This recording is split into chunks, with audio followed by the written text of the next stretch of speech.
Bạnសូមជម្រាបសួរបងប្អូនអរគ្នាឥឡូវនេះយើងចូលទៅដល់ឆ្នាំកុរដែលជាឆ្នាំកូនពៅនៃឆ្នាំប្រចាំខែសម្រាប់ខែឧសភាឆ្នាំ2026នៃរាសីប្រចាំខែតើឆ្នាំចូលជាស្រ័យឆ្នាំកុរសម្រាប់ជាឆ្នាំកូនពៅ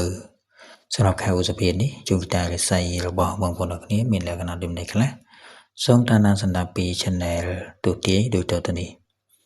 ការព្យាករណ៍របស់បងប្អូនអ្នកដែលកើតនៅឆ្នាំកុរសម្រាប់ខែឧសភានេះ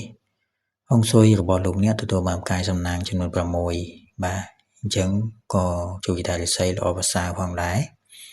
ហើយលោកអ្នកទទួលបាននៃការគ្រប់គ្រងពីមនុស្សជុំវិញខ្លួនឬក៏គាត់សរសើរតាក់ទងជាមួយនឹងអ្វីដែលលោកនឹងធ្វើដោយរលូនហើយដោយទទួលបាននៃការកោតសរសើរមិនដាច់ពីមាត់តាក់ទងជាមួយនឹងសមត្ថភាពដ៏ប៉ិនប្រសប់របស់លោកអ្នកហើយពេលវេលានេះជាពេលវេលាមួយដ៏ល្អដែលបង្កើនឲ្យលោកអ្នកមានសំណាងតាក់ទងជាមួយនឹងជីវិតរបស់បងប្អូនអ្នកគ្នាតាក់ទងជាមួយនឹងបញ្ហាជាច្រើនដែលលោកអ្នកជួបនៅក្នុងខែនេះគឺលោកអ្នកតែងតែដោះស្រាយយ៉ាងល្អប្រសើរជាទីបំផុតហើយចម្លើយដែលលោកអ្នកទទួលបានតាក់ទងជាមួយនឹងអ្វីដែលលោកអ្នកធ្វើនៅក្នុងខែនេះគឺរមែងទទួលបាននូវភាពភ្ញាក់ផ្អើលជាច្រើនដែលលោកអ្នកពេលខ្លះសឹងតែមិនគួរជឿជីវិតរបស់បងប្អូននៅក្នុងខែនេះគឺមានភាពរីករាយឬក៏សេរីភាពច្រើនរីឯភាពច្នៃប្រឌិតខ្ពស់សម្រាប់បងប្អូនអរគ្នាដែលកើតនៅឆ្នាំកុរសម្រាប់ខែឧសភានេះក៏កើតមានច្រើនផងដែរហើយខ្លាចជាខែមួយដែលលោកអ្នកជឿនិងស្រឡាញ់ខ្លួនឯងយ៉ាងល្អប្រសើរជាទីបំផុតហើយមានភាពជឿជាក់ទៅលើខ្លួនឯងដែលលោកអ្នកអាចបោះជំហានទៅមុខយ៉ាងល្អប្រសើរចំពោះលោកអ្នកដែលជាអ្នកដឹកនាំគេនៅក្នុងខែឧសភា2026នេះជាពេលវេលាល្អមួយដែលលោកអ្នកអាចធ្វើការដោយចុះសម្រុងគ្នាជាមួយនឹងកូនចៅលោកអ្នកបានយ៉ាងគាប់ប្រសើរជាទីបំផុតការដឹកនាំរបស់បងប្អូនអរគ្នានឹងធ្វើឲ្យមនុស្សជុំវិញខ្លួនមានភាពត្រជាក់ត្រជុំក្នុងចិត្តហើយជួយឲ្យបងប្អូនអរគ្នាមានភាពរីកចម្រើនច្រើនទាក់ទងជាមួយនឹងបំណងដែលលោកអ្នកពងធ្វើក៏ដូចជាអ្វីដែលលោកអ្នកនឹងធ្វើសម្រាប់ខែឧសភាឆ្នាំ2026នេះតាក់ទងជាមួយនឹងសំណាងផ្សេងៗក៏លោកអ្នកអាចជួបហើយទិសដែលលោកអ្នកនឹងទទួលបានផលល្អក្នុងការជជែកវែកញែកទៅលើទូនាទីអីផ្សេងៗនេះគឺទិសពីយប់បាទបើលោកអ្នកចង់សម្រេចគោលដៅឲ្យបានច្រើននោះទិសពីយប់គឺជាទិសមួយដែលលោកអ្នកគួរតែធ្វើការវែកញែកជជែករឿងរ៉ាវផ្សេងៗធំៗនានា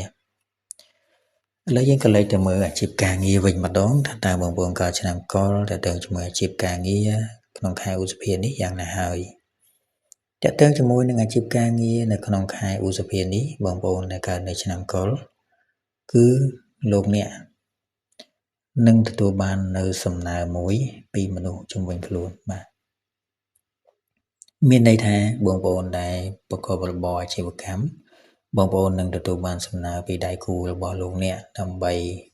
ធ្វើឬក៏បណ្ដាក់ទុនទៅលើនឹងមុខរបរថ្មីដែលលោកអ្នកនឹងអាចធ្វើរួមគ្នាជាមួយដៃគូរបស់លោកអ្នកបើតាមមើលជើងលេខទៅមុខរបរនេះគឺលោកអ្នកអាចប្រព្រឹត្តទៅបានតែតើតើជាមួយនឹងអ្វីដែលលោកអ្នកធ្វើនោះបងប្អូនអរគួរតែគិតតើតើសំណុំឯកសារនិងផលហុចមកវិញនៅពេលក្រោយជាងការសិក្សាទៅលើមុខរបរមួយនេះបងប្អូនគួរតែព្យាយាមស្វែងរកអ្នកជំនាញដើម្បីជួយជ្រោមជ្រែងបងប្អូនអរគ្នាខ្លះក៏ជាការប្រសើរ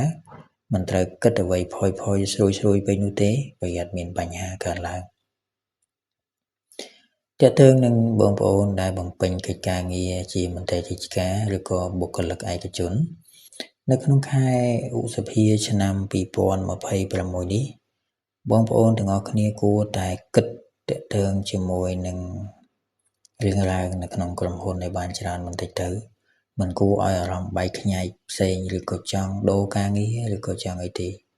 នៅក្នុងខែនេះបើបងប្អូនមិនបដោតទេបងប្អូននឹងមិនសម្រេចតាមអ្វីដែលលោកអ្នកចង់នោះទេហើយលទ្ធផលទទួលបានមកវិញក៏មិនបានអ្វីដែលលោកអ្នកព្រៀងទុកនោះដែរហើយរយៈពេលនេះមិនមែនជារយៈពេលមួយដែលល្អក្នុងការដោះដូរទៅលើការងារនោះទេអញ្ចឹងបងប្អូនអរគ្នាគួរតែព្យាយាមសិក្សាឲ្យបានល្អិតល្អន់មុននឹងធ្វើសម្រេចចិត្តក្នុងការផ្លាស់ប្ដូរឬក៏ ក្នុងការកែប្រែទៅលើអ្វីដែលលោកអ្នកកំពុងតែធ្វើបាទបើការងារចាស់មានហើយគួរតែព្យាយាមធ្វើសិនទៅមុខរបរដែលធ្វើល្អឥតខ្ចោះហើយគួរតែព្យាយាមពង្រីកសិនទៅបាទក៏ប៉ុន្តែបើឱកាសបណ្ដាក់ទុនថ្មីណាមួយដែលលោកអ្នកគិតថាល្អប្រសើរបងប្អូនអាចហៅចូលបានតែដោយលោកគ្រូជំរាបជូនអញ្ចឹងត្រូវតែពិនិត្យវិจัยបានច្បាស់លាស់ឬក៏រកអ្នកជំនាញទាក់ទងសំណាងរឿងទ្រព្យសម្បត្តិបងប្អូនអរគ្នានៅក្នុងខែឧសភានេះគឺអំណោយផលច្រើនជាមួយនឹងឱកាសក្នុងការសាងប្រាក់ចំណូលច្រើនដូចគ្នាហើយទាក់ទងនឹងបងប្អូនដែលប្រកបរបរអាជីវកម្មនៅក្នុងខែនេះគឺបងប្អូនមានសំណាងក្នុងការស្វែងរកប្រាក់ចំណេញឬក៏ពង្រឹងហិរញ្ញវត្ថុរបស់លោកអ្នកយ៉ាងគប់ចិត្ត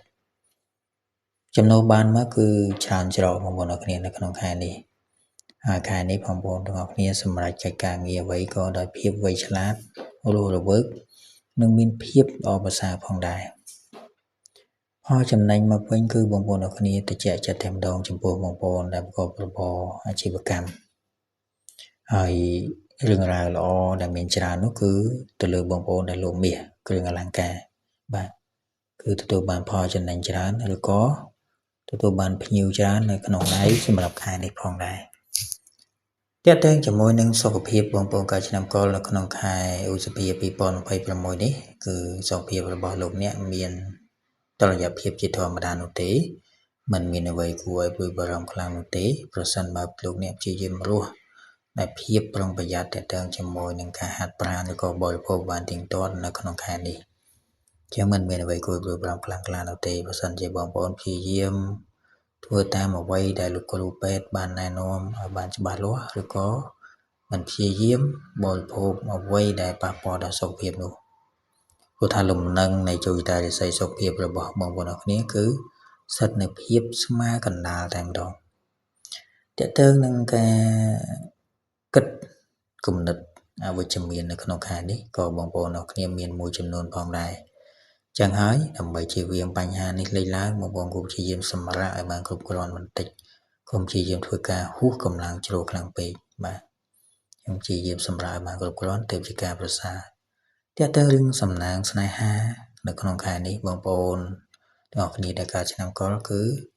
បងប្អូនមានភាពចុះសម្រុងគ្នាហើយលោកអ្នកដនៅលាវគឺទាក់ទាញចំណាប់អារម្មណ៍ពីមនុស្សដែលមានភាពផ្ទុយគ្នាហើយលោកអ្នកដែលរៀបការហើយនៅក្នុងខែនេះគឺបងប្អូនទាំងគ្នាអាចពង្រឹងនៅទំនាក់ទំនងស្នេហារបស់លោកអ្នកយ៉ាងងាយស្រួលជាទីបំផុតចំពោះបងប្អូនដែលជាសិស្សនិស្សិតបងប្អូនមានភាពរីករាយក្នុងការច្នៃប្រឌិតបង្កើនការសិក្សាស្រាវជ្រាវ